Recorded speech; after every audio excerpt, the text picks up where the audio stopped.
விஜேந்தர் தன் மேனேஜரிடம் ராகவின் நம்பரை கேட்டான். அவன் 10 நிமிடத்தில் ராகவ் நம்பரை விஜேந்தரிடம் கொடுத்தான். விஜேந்தரும் தன் மொபைலில் இருந்து அந்த நம்பருக்கு கால் செய்தான். ராகவ் காலை அட்டன் செய்தவுடன், "hi, I am Vijender Singh" என்று தன்னை அறிமுகப்படுத்திக் கொள்ள, "தி கிரேட் சாம்பியன் விஜேந்தர் சிங்கா பேசுறது?"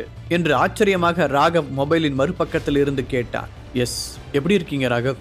உங்க ஹரா கம்பெனி பத்தி நிறையாவே நான் கேள்விப்பட்டிருக்கேன், பட்டுக்கிட்டும் இருக்கேன். நீங்க இன்னும் பெரிய பெரிய இடத்துக்கு போறதுக்கு என்னுடைய வாழ்த்துக்கள்" என்றான் Vijender. "Thanks sir, it means a lot for us" என ராகவ் சொல்ல, "குட், இப்போ நான் ஸ்ட்ரெயிட்டாக பாயிண்ட்டுக்கு வரேன். ரீசெண்டாக நீங்கள் ஏஜே கம்பெனி ஷேர்ஸை 60% வாங்கியிருக்கிறீங்கல்ல, அது எனக்கு வேணும்" என்று விஜேந்தர் கூற, இது ராகவிற்கு பெரும் அதிர்ச்சியாக இருந்தது. "என்ன ராகவ், பதிலே காணும்" என்று விஜேந்தர் கேட்க, "இல்லை சார், எங்களை மன்னிக்கணும், அதுக்கு வாய்ப்பில்லை."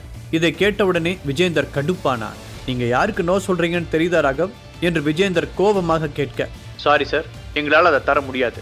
எங்களுக்குமே அது ரொம்ப முக்கியமான ஒன்று. ஹோப் யூ அண்டர்ஸ்டாண்ட்" என்றான் ராகவ். "நான் அமைதியாக பேசிட்டு இருந்தா அதை நீ உனக்கு அட்வான்டேஜாக எடுத்துக்கிறியா ராகவ்? இன்னும் 2 நாளில் உன்னோட சாம்ராஜ்யமே சில்லா நொறுங்க போகுது" என்று கூறிவிட்டு விஜேந்தர் காலை கட் செய்தான். "மேனேஜர், அந்த ராகவ் கம்பெனிக்கு யாரெல்லாம் இன்வெஸ்ட் பண்ணுறாங்களோ அவங்க எல்லாரோட டீட்டெயில்ஸும் எனக்கு வேணும்.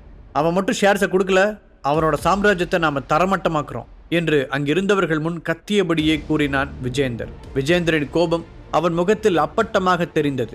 எங்கு அவன் கோபம் நம் பக்கம் திரும்பி விடுமோ என்று எண்ணி அங்கிருந்த அனுராதாவும் மற்றவர்களும் அவனை நேரடியாக பார்க்க கூட பயந்தனர். இன்னொரு பக்கம் ராகவிற்கும் சற்று பயமாகத்தான் இருந்தது. விஜேந்தருக்கு இருக்கும் செல்வாக்கு ராகவின் பிசினஸை துவம்சம் செய்யும் அளவிற்கு இருந்தது.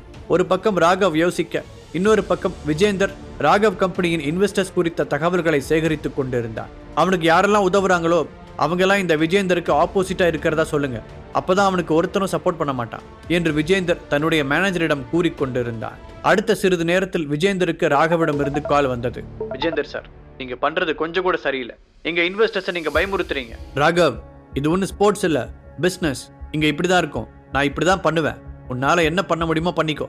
என்னை எதிர்த்து கேட்கவும் எவனும் இல்ல, என்னை எதிர்த்து சண்டை போடவும் எவனும் இல்ல" என்று விஜேந்தர் கொக்கரிக்க ராகவ் அமைதியாக இருந்தார். "என்ன ராகவ், பேச்சே காணும். வேணும்னா நான் உனக்கு ஒரு ஆஃபர் தரேன். நீ உனக்கு தெரிஞ்ச யாரை வேணா அனுப்பு. வர்றவன் என் கூட சண்டை போட்டுட்டோம். அப்படி எவனாவது சண்டை போட்டு என்னை ஜெயிச்சிட்டான்னா நான் அவனை டிஸ்டர்ப் பண்ண மாட்டேன். ஆனால் வர்றவன் தோத்துட்டா ஏஜே கம்பெனியோட அந்த 60% ஷேர் எனக்கு வந்துடணும்" என ஆஃபர் செய்தான் Vijender.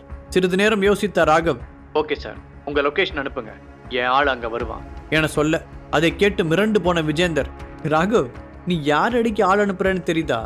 5 time world champion Vijender சிங்கை எதிர்க்க நீ ஆள் அனுப்புற" என்று சிரித்தபடியே கூற, "என்கிட்ட ஒரு ஆள் இருக்கான் சார். அவனுக்கு விஜேந்தர் சிங்கை பத்தி கவலை இல்லையா, என்னை பத்தி மட்டும்தான் கவலையா. அதனால லொகேஷன் அனுப்புங்க சார், ஜோடி போட்டு பார்த்துருவோம்" என்று நக்கலாக கூறிவிட்டு ராகவ் காலை வைத்தான். "வரட்டும், இன்னைக்கு இந்த ரிசார்ட்ல ஒரு சாவு இருக்கு" என்று விஜேந்தர் கோபமாக சொல்லிவிட்டு அனைவரின் முன்பும் புஷ்அப் எடுத்தான். பேசிக் ஒர்க் அவுட்டுகளை செய்தான். இதையெல்லாம் அவன் செய்து கொண்டிருக்கும் போது இவர்கள் இருந்த டிஸ்கஷன் ஹாலை திறந்து ஒருவன் உள்ளே வந்தான். யாரென்று கூட பார்க்காது உள்ளே வந்தவனை ஓடி சென்று தாடையிலேயே ஒரு பஞ்ச் கொடுத்தான் விஜேந்தர். பஞ்ச் வாங்கியவன் டோர் பக்கம் சாய அவனை பார்த்து அங்கிருந்தவர்கள் எல்லோரும் அதிர்ச்சியாயினர். அங்கு வந்தவன் வேறு யாரும் இல்லை, ஹரிஷ் தான். அடி வாங்கிய ஹரிஷை கண்டு பதறிய சந்தனா கத்தியபடி, "ஸ்டாப், ஸ்டாப், இவர் நீங்க நினைக்கிற ஆள் இல்ல. இவர் என் ஹஸ்பண்ட் ஹரிஷ், இங்க மீட்டிங்காக வந்திருக்காரு" என்றாள். "இதை கொஞ்சம் முன்னாடியே சொல்லியிருக்க கூடாதா?" என்று விஜேந்தர் முழிக்க, சந்தனாவோ விஜேந்தரை முறைத்து பார்த்தார். "ஹரிஷ் கிட்ட இப்ப நீங்க சாரி கேளுங்க. யார் என்னன்னு தெரியாம நீங்க ஹரிஷ் அடிச்சது தப்பு" என்றாள் சந்தனா. "என்னது, நான் இவன்ட்ட சாரி கேட்கணுமா? அதுக்கெல்லாம் வாய்ப்பே இல்லை. மிஸ்டர், என் ஒய்ஃப் பிரியப்பட்டுட்டா, ஒரு சாரி தானே, கேட்டுருங்க" என்று ஹரிஷ் விஜேந்தரை பார்த்து கூறினார். "ஹலோ, இங்க நான் உங்களுக்கு ஹெல்ப் பண்ண வந்திருக்கேன். ஆக்சுவலா நீங்க இப்போ வாலாட்டணுமே தவிர குறைக்க கூடாது" என்று விஜேந்தர் சொல்ல, "இந்த நேரத்தில் தான் நீ என்கிட்ட சாரி கேட்க வேண்டாம். ஆனால் இப்போ நீ பேசின பேச்சுக்கு என் ஒய்ஃப் கிட்ட நீ சாரி கேட்டு தான் ஆகணும்" என்று ஹரிஷ் விஜேந்தரை பார்த்து முறைத்தபடியே சொன்னான். "அடுத்து நான் கொஞ்சம் பெரிய ஃபைட் பண்ண வேண்டியிருக்கு. அதுக்கு முன்னாடி உன்னை வச்சு ஒரு பிராக்டிஸ் பண்ணிட வேண்டியதுதான்" என்றான் விஜேந்தர். அவன் சொன்ன விதத்திலேயே அவன் சண்டை போட தயாராகிவிட்டான் என்பது அனைவருக்கும் புரிந்தது. "ஹரிஷ், சாரிலாம் வேண்டாம், எதுவும் வேண்டாம். அவருக்கு மேனர்ஸே இல்லை. வா, நம்ம போவோம்" என்று சந்தனா அவனை அழைத்து செல்ல முயல, "பேபி, நீ அப்படி போய் உட்காரு, நான் பார்த்துக்கிறேன்" என்றான் ஹரிஷ். உடனே ஹரிஷின் கையை முறுக்கி அவனின் வயிற்றில் எட்டி உதைத்தான் விஜேந்தர். "ஹரிஷ்" என்று சந்தனா கத்த, அவளை பிடித்த திலகா, "தேவையில்லாத வேலை, இப்போ இதை பார்த்துதான் ஆகணும், வேற வழி இல்லை" என அவளை நிறுத்தினாள். "என்னால முடியாது" என்று கூறியபடி தன் மொபைலை எடுத்து கால் செய்தாள். "போலீஸ் ஸ்டேஷனா? இங்கே பிரச்சனை, கொஞ்சம் சீக்கிரம் வாங்க" என்று ரிசார்ட் அட்ரஸை சொன்னாள். இதே நேரத்தில் கீழே விழுந்து கிடந்த ஹரிஷை பார்த்த விஜேந்தர், நான் உனக்கு ஒரு சான்ஸ் தரேன், நீ எழுந்திருக்காம படுத்துக்கிட்டே இருந்தேனா உன்னை நான் விட்டுறேன் என்றார். ஹரிஷோ சிரித்தபடியே மெல்ல எழுந்தான். ஹரிஷ் உடனே எழுந்து ஓடி வந்து தன் காலால் விஜேந்தரை ஒரு கிக்கு விட விஜேந்தர் 2-3 அடிகள் பின் சென்று தடுமாறி நின்றான். ஆனால் அவன் விழவில்லை. விஜேந்தர் ஹரிஷை தொடர்ச்சியாக அடித்துக் கொண்டே இருந்தார். விஜேந்தரின் பஞ்சுகள் ஹரிஷின் மீது கடுமையான விளைவுகளை ஏற்படுத்தின. இதை பார்த்த சந்தனா, ஹரிஷ் போதும் விற்று, நீ கீழே படுத்துட்டு தோத்துறதா ஒத்துக்கோ என்று கண்களில் நீர் வழிய கத்தினார். ஆனாலும் ஹரிஷ் கீழே விழவில்லை. ஹரிஷின் நிலைமையை பார்த்து அங்கிருந்த சிலருக்கு பரிதாபமாகத்தான் இருந்தது. ஆனால் கார்த்திக் நடப்பதை பார்த்து மகிழ்ச்சியாக இருந்தான். ஹரிஷ் அப்படியே இரு, பிளீஸ் எழுந்திருக்காத என்று சந்தனா கண்ணீர் மல்க சொன்னாள். ஆனாலும் ஹரிஷ் மெல்ல எழுந்திருக்க முயன்றான். Harish please don't get up என்று சந்தனா அழுதபடியே கூற ஹரிஷ் கீழே இருந்தபடியே சந்தனாவை திரும்பி பார்த்தான்.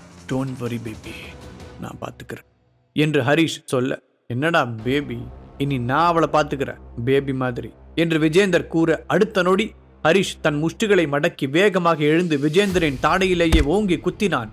இப்ப எழுந்து சண்டைக்கு வாடா, இன்னும் என்னடா பார்த்துக்கிட்டு இருக்க, எழுந்து வா. ஹரிஷ் இப்படி பேசியது அங்கிருப்பவர்களை மாபெரும் ஆச்சரியத்திற்கு தள்ளியது.